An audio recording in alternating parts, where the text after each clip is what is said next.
Hey guys, welcome back to my channel. So today's video is a tutorial on this eye look plus my top main tips and tricks to take your eyeshadow game to the next level. Obviously, I couldn't include every single thing that I know. I couldn't obviously go super in depth on every single point or we'd be here like all day. I already have a feeling this video is going to be super long as it is. I don't know. I haven't looked at all the footage yet, but I have a feeling it's going to be super long. But I did want to pass on some things that I felt are like the quote most important. So obviously some stuff is going to have gotten left out. It's just the way it is. Otherwise the video would have been hours long. So days long. All right. So that's it. Just going to keep this intro super short. If you guys are new here, just welcome to this video. Welcome to my channel. I'm Lauren Jade. I'm 57. I have mature, crepey, wrinkly skin with hooded eyes that are slightly downturned. I'm always looking for ways to work with this situation and pass my tips and tricks on to you guys, even though we all have different eye shapes and different levels of hoodedness. Hopefully you guys can pick up a few tips and tricks here and there. So, all right, that's it. I want to keep this short because this video is going to be very long. And if you guys are new, I'd love to have you join me. Please hit the subscribe button and the notification bell right next to it. And without further ado, let's just get right into this tutorial. I'm using my MAC Paint Pot and Soft Ochre, and I'm just kind of tapping this in. I do have a tiny bit of Vaseline just because my eyes are kind of dry, so it just kind of helps the primer to not be so chalky and dry. But, you know, we all have, you know, the vein marks, and we have, you know, discoloration and all of that. So if you have a lot of that, you might want to do some color correcting in addition to priming. And what I'm going to do is a lot of people set their primers with translucent powder. I've kind of said bye-bye to that method. I never really liked it. It didn't really kind of do anything for me. So I'm setting my primer with this. This is a nice skin tone friendly shade. This is Melts Blur. You guys know that I use this in every single tutorial. I'm just going to kind of tap this in. And this is kind of giving the effect of kind of like a cream shadow because I'm kind of putting this right onto the base. And I'm kind of tapping this in, kind of feathering this up as well.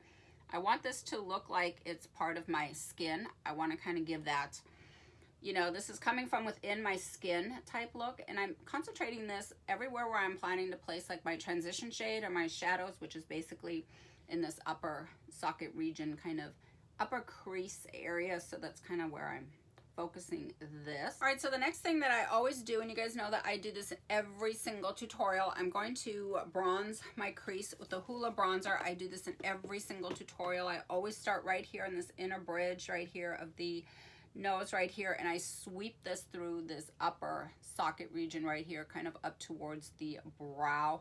I really love how that looks, and I have, you know, I don't take bright colors usually down in through here. I just don't. So I like to do this inner corner shading. It just kind of gives something for these other shades to kind of blend into. So it's almost like the bronzer is like a transition shade also in a way, but it just looks like it's like coming from within the skin.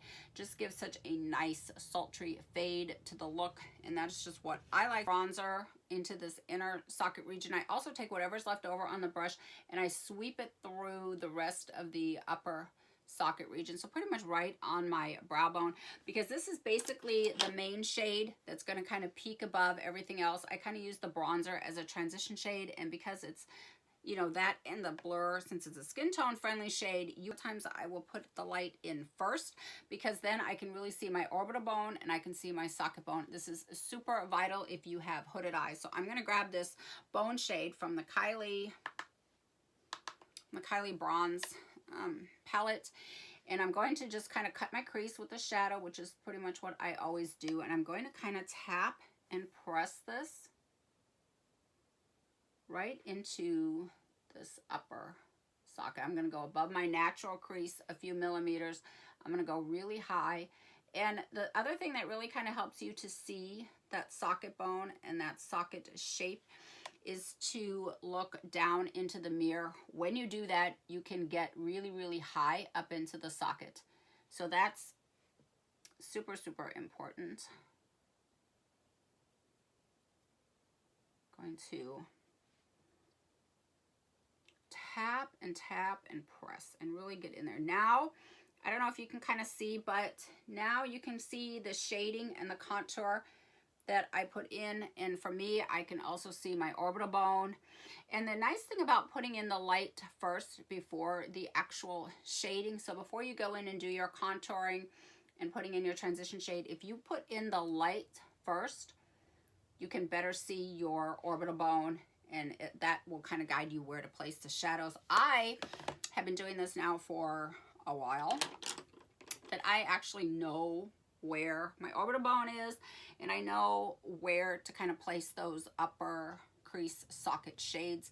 So sometimes I do, you know, one first and then I do the other, but in any case, all right, the other thing that's very, very helpful is to map out a quote fake crease and really kind of accentuate and put in that shading in your socket bone. So basically you're shading on top of your own orbital bone.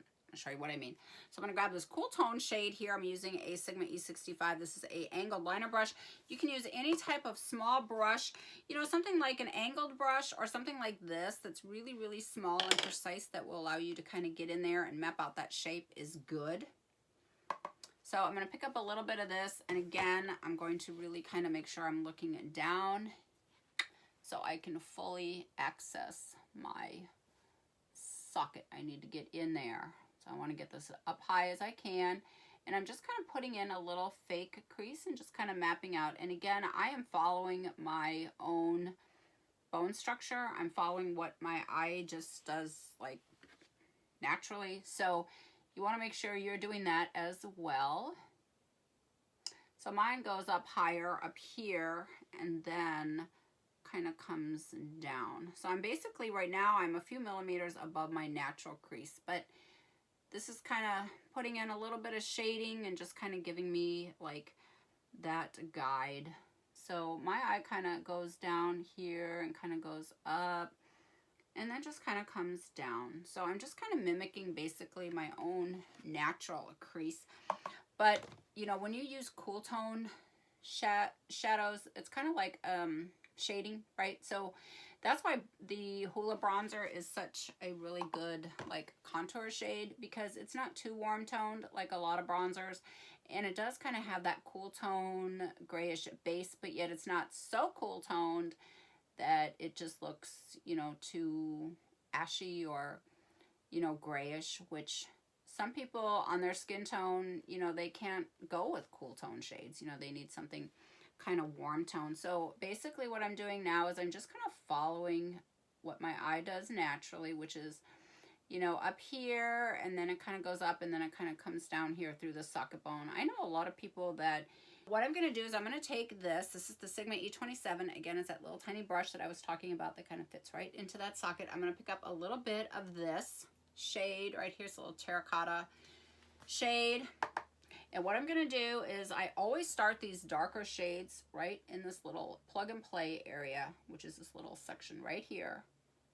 Right there I can push in almost like towards the end. This is my little kind of plug into play area. And usually what I do is I bring the shadow in a little bit, just kind of work it into the crease just a little bit. And then I bring it down at an angle.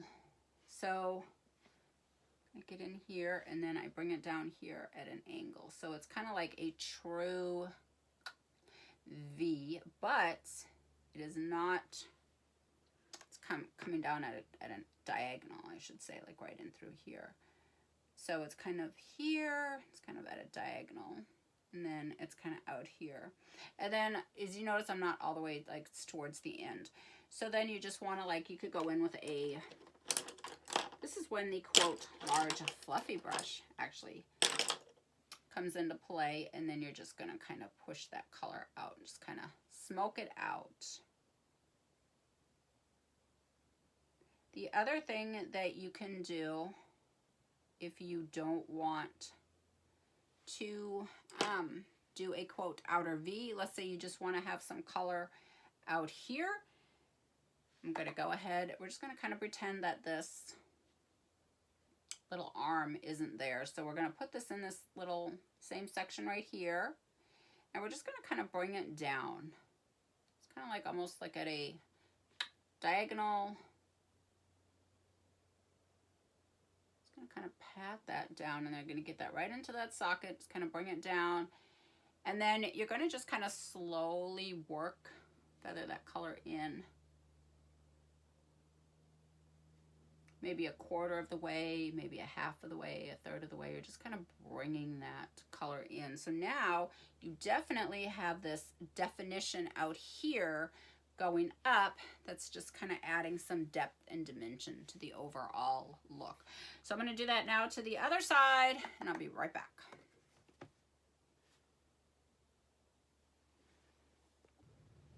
I'm going to make sure that I always go back in with that first large fluffy brush that I used and the transition shade, or sometimes with no shade at all, and just kind of go over those edges so that everything blends seamless, and that you have just so that all of the colors basically kind of look like they are, you know, gradient into one another, so that you have that seamless fade. You always want to go back in. So when I'm working in this outer V section, and I'm up in here, and I've already done my outer V, I always make sure that I am feathering and blowing out the shadows and smoking it out like around the end. After I've applied all of those, I like to push it out towards like the tail of the... Well, this one I got on my latest BoxyCharm. This is called Saint Luxe. I've never used this brand before, but the Slide On Glide On 24 Hour, the Urban Decay one, is very good. MAC has some good pencils. So I'm going to go ahead and take this. I'm going to start from the outer part here of the waterline on my lower lash line, and I'm going to just draw a line kind of straight up. And I'm going to kind of follow. So basically this line would, if it were to continue on, it would, you know, connect with the outer edge here of the eyebrow, and it's also in alignment with your lower lash line going up. So if you were to measure that, typically we measure from like the corner of the nose, it reaches the end of the eye there and goes right on up to the edge of the brow. So we want that alignment. So I'm going to take this a little bit past my natural crease, and I will tell you why in just a second. So I'm going to get that line going over here, just kind of going up. So this kind of gives me a nice little guide of which direction my little quote outer V is going. And now what I'm going to do is I'm going to go into that ColourPop palette here, and I'm going to take this shade right here, this dark brown shade, and I'm going to do the same thing. I'm just going to kind of go over it, kind of deepen it up a little bit. So now I have these two little wing tips out here. So I'm going to kind of do a little brown wing. I'm going to go into this deeper brown shade right here. And I'm going to actually, you know what? All right, so I'm going to take this flat definer brush and this deep brown, it's like a warm chocolate brown shade. And I'm going to stamp this and kind of wiggle this like a little eyeliner here. It's kind of smoking it up a little bit.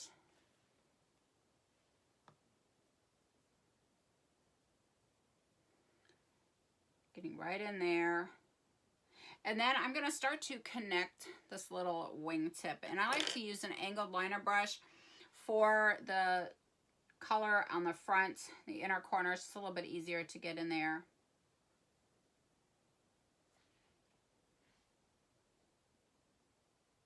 Keeping it really, really low, close to like the tight lining, almost kind of.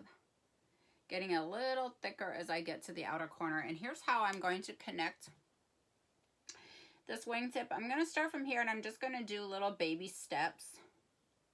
Just kind of connect, and then I'm going to take it up a little bit higher and kind of go up here and just kind of connect it. Yes, you can just go to the very tip and just draw a line down, but I find that this gives me a little bit more control in like the angle, I guess, if you will.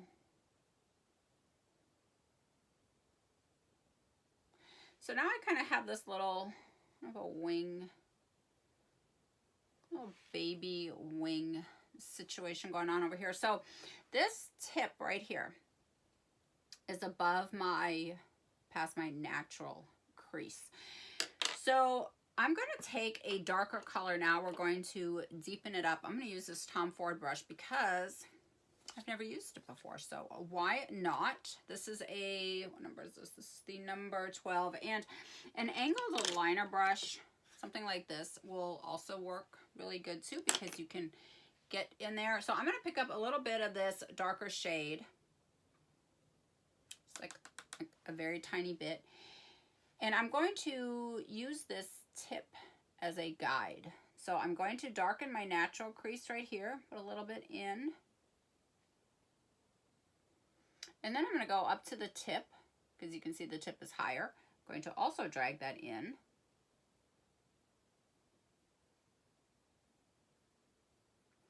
And then I'm going to go into my little plug and play area and just kind of come down like at an angle V.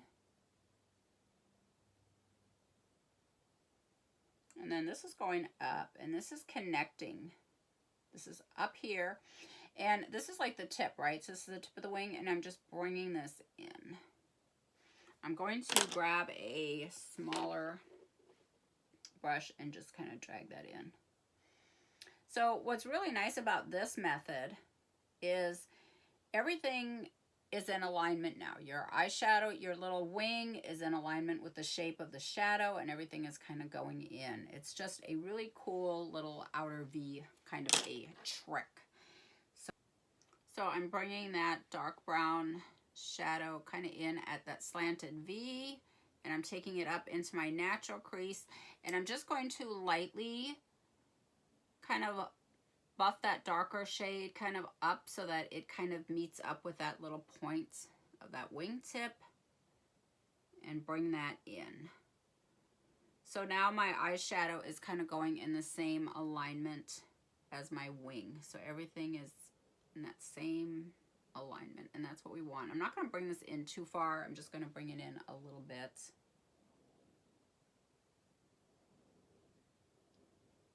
I'm making sure that I'm here and I'm bringing this in, and this is coming into my natural crease, and then I'm just kind of taking what I have in the natural crease and just kind of buffing it upwards and blending it up to meet with that wingtip that I drew, because everything from that wingtip is going to be brought in.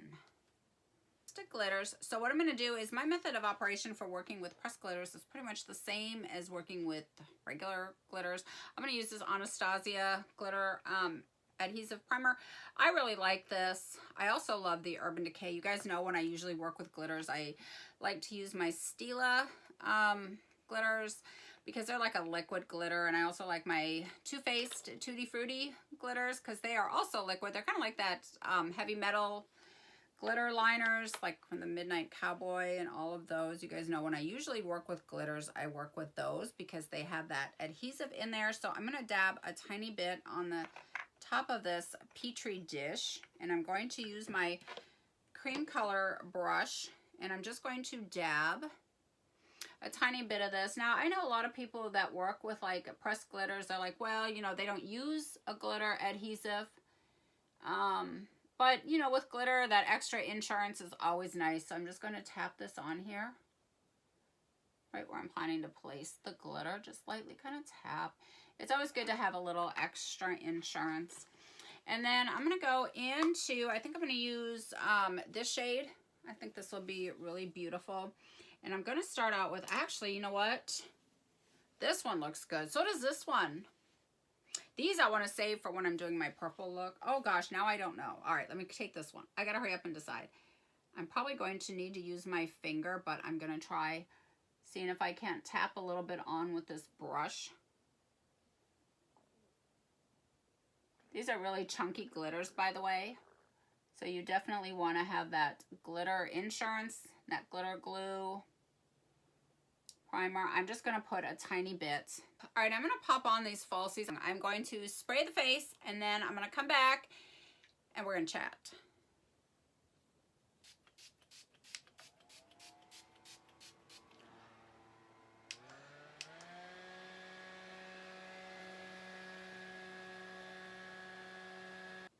right, so that completes the look. Now on my lips, I am wearing the Tarte Lip Bling in the shade High Standards. I just put a tiny bit on. I didn't really want it to kind of compete with the eyes, but I wanted to have a glistening lip.